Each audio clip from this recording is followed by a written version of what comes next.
Project Highrise review.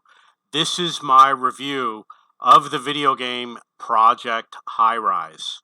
This is a tower game, and I like it a lot. I'm glad I bought it. I bought it on sale from Steam. And what you're going to do is you're going to build a residential, office, and retail tower. And game's a lot of fun. It has research. It has quite a few different types of clients that can move in. And you have employees. You have support for your other businesses. There's elevators. I'm going to pause the game. There's an above ground and there's an underground. I really enjoyed playing this game. Two things I don't like about it. Number one, when people move out, it starts to snowball. So if one person moves out, two people might move out, and then three, and then four, and then it becomes 10, and then 20, and then 30.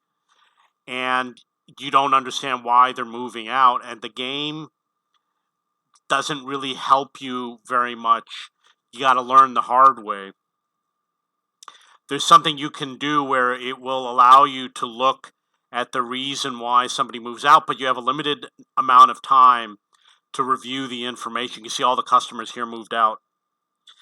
And if you don't see it fast enough, you won't know. And what happens is it hurts your reputation. You see my reputation is negative 118. You cannot recover from a hurt reputation. That's one of the things I don't like about the game. Another thing I don't like about the game is that you cannot build the complete tower. Once I got to here, it said you can't build any more positions, whatever you call it. And that's it.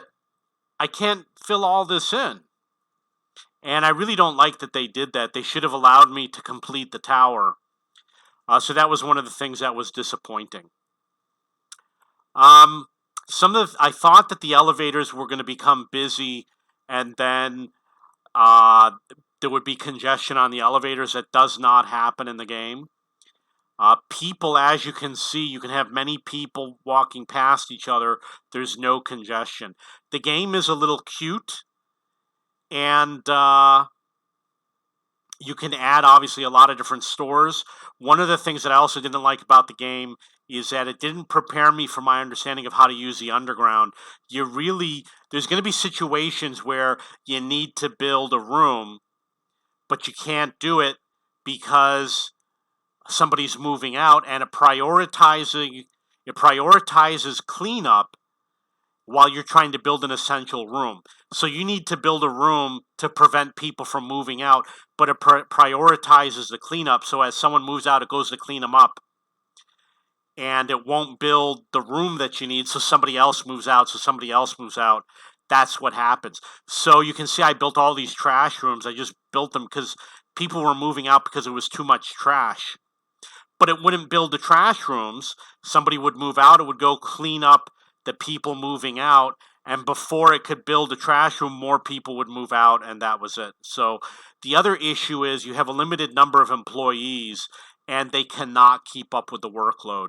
It's like you got 4 builders or something like that. It's a really small number, so it took a long time to build everything that I needed, and everybody moved out.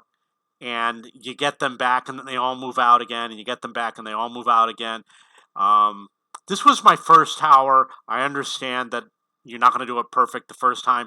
It was a lot of fun playing the game, but I don't like it when they really don't explain certain things about the game enough. When I was younger, if you bought a game, it usually gave you an instruction book that told you how to play the game, and it showed you how all the controls work. They really don't do that anymore. Now you notice that there's a gap over here. It was necessary to play the game that I had to remove a piece in order to get one of the achievements. So you have these different options for media buzz, but unfortunately as the game progresses you won't be able to afford to buy anything. You see I've got 61,000, but I got to pay $850,000. I'm not even 10% of the way there. This is influence, but eventually you use it all up, and again, you won't really be able to ever use it because it becomes too expensive. You've got a lot of different things you can build, like elevators and trash rooms. It's all organized well, but unfortunately, it's not explained well. Like, I really didn't understand, what does all of this mean, like a broom closet, or how do the doors work? It was late in the game. Like, you can't even build this early in the game. They should let you build it early in the game because it's just a door. You can build different types of offices. Let's see if I can find one. Here's one. And you can decide who a potential client might be. In some cases, if you want to survive, just do the basic clients because they're less likely to move out. So you'll notice that these are all the same. And the reason why is because they're near the elevator. And these are all the same, which are far from the elevator. It's one of those things you learn by playing the game, but it's okay because you can deal with it later. Over here, you see I've got a lot of rooms mixed in, and the reason why is because I ran out of space in the basement. There's only a limited number of rooms, and there's not enough to sustain the tower. I know you don't know what this is. These are apartments. You want to build the cheap apartments near the elevator, etc. It gets to be a little bit messy. It was fun. It's starting to get to the point where the reputation is so bad, it's hard to get people to move in. I can't build anything anymore because of the restriction with the number of these things that you can build, whatever they're called. The game is fun. I bought it on discount. The only other game, I believe there's a game called Mad Tower Tycoon that is similar, and then you got Fallout Shelter. I really enjoyed this game. I'm glad I bought it. I probably played for a week or two. I played in the sandbox mode, I believe, and I probably paid like $10. It's probably valued at $20. It's not a $50 game, and it's not a game you're going to be playing for a year. For example, Civilization, I spent months and months playing that game, and same with Banished. This is a game you're going to play it for like a few weeks, 1 or 2 weeks, depending on how much time you have. I've got all day long playing. And it is a challenging game. This is my first tower. Maybe someday I'll start a second tower in the distant future, but I can't imagine playing the game over and over and over again. Look how much money I have. That answers it right there. Unlimited amount of cash. The amount of money it costs me to build something is so cheap that I will never ever run out of money. We'll show you an example of what it costs. Actually, I think it's free. You see the build cost is free. I've got so much money because the game was just too easy for me. And it is possible that it's easy because I am probably playing in like a sandbox mode.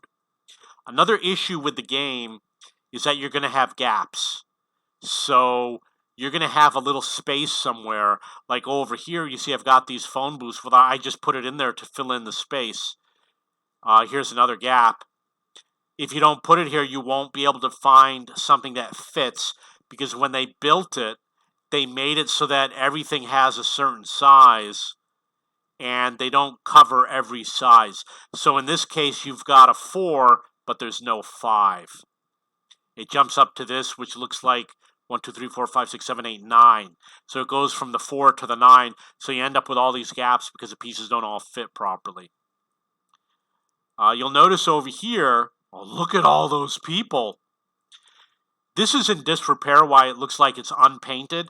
I've got, everything you need to make sure it's never in disrepair, but it still becomes in disrepair. So there's certain things you can't keep up with. I don't know if these guys are workers. Yeah, these are janitors. The situation with the garbage, I had to build like 10 garbage cans. You see over here how I've got 2 plus 2 recycling? I had to build like 5 or 6 just to resolve it. And then the garbage guys were not cleaning out the garbage, and I had to build all these garbage rooms, which I don't use. and I would watch it. See over here, it says that there's collection, daily collection at 10. At 10 o'clock, they wouldn't come and they would not collect. So it's obviously not accurate. I enjoyed playing the game. I do recommend it. I do think it's fun. You want to see some gameplay? There it is right there. And it can get to the point where you have trouble getting people to move in. So you have to put in like the lowest quality tenants.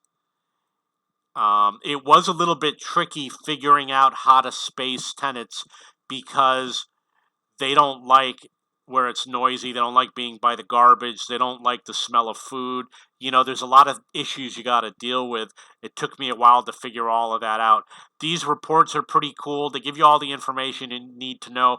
It just takes a little bit of time to learn how to use it. I do like the game.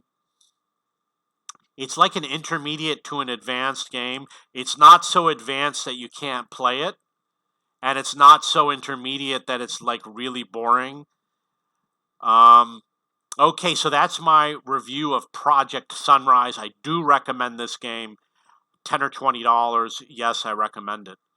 I have not played Mad Tower Tycoon, so I cannot advise you on that. I have played Fallout Shelter, which is a free game, and I do recommend you play Fallout Shelter because it is kind of fun to play, and you only have to play for like 10 minutes a day once you get into it. It's a very casual game.